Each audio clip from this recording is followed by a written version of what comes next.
Hello. Today we will be going over how to make a one-time payment using your resident portal. Let's begin.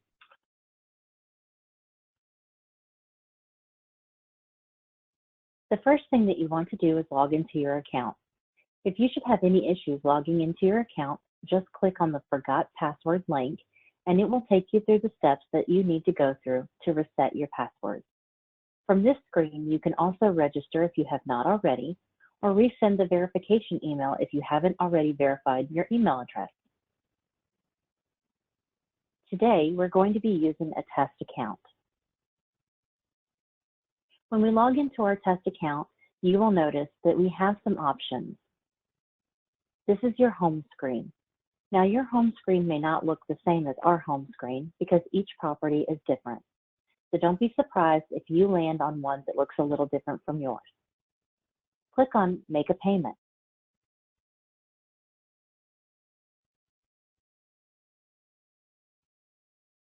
Here you will see a breakdown of what your balance is, and you can set up a one-time payment. From this screen, you can also set up recurring payments. Check your recent activity, as well as add payment accounts, like your checking account, credit card, or debit card information. So let's add payment information by going to Payment Account.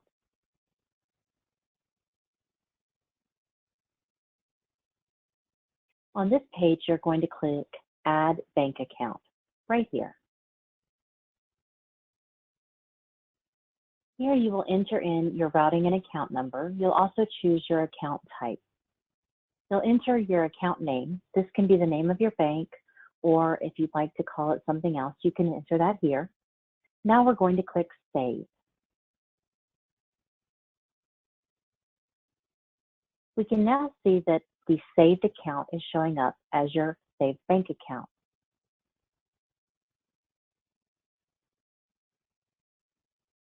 With this new information that you entered, you can now click on the Make Payments tab and select a one-time payment. That's this tab right here, and make a one-time payment. You can also set up your AutoPay if you'd like to schedule recurring payments.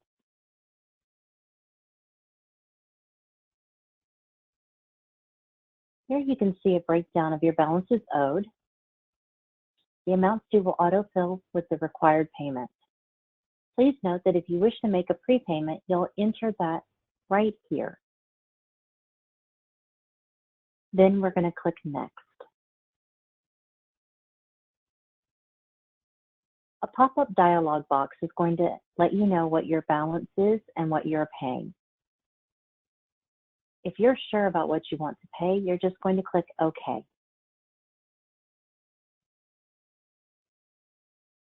Now, in order to move forward, it wants you to accept the terms and conditions. So you'll click OK to remove this pop-up box, and the terms and conditions should pop up after that.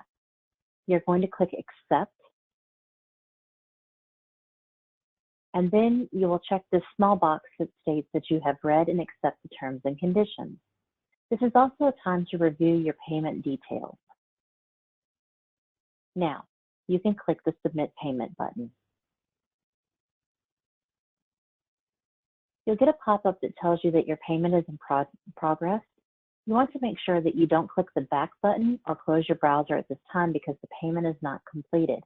It can also interrupt the payment and make the payment go twice. So just let it do its work, and you'll get a confirmation page. This confirmation page will let you know that your payment was successful, and it'll generate an email to your email address. Again, you'll see your payment details, and you can always screenshot these details if you want to keep this.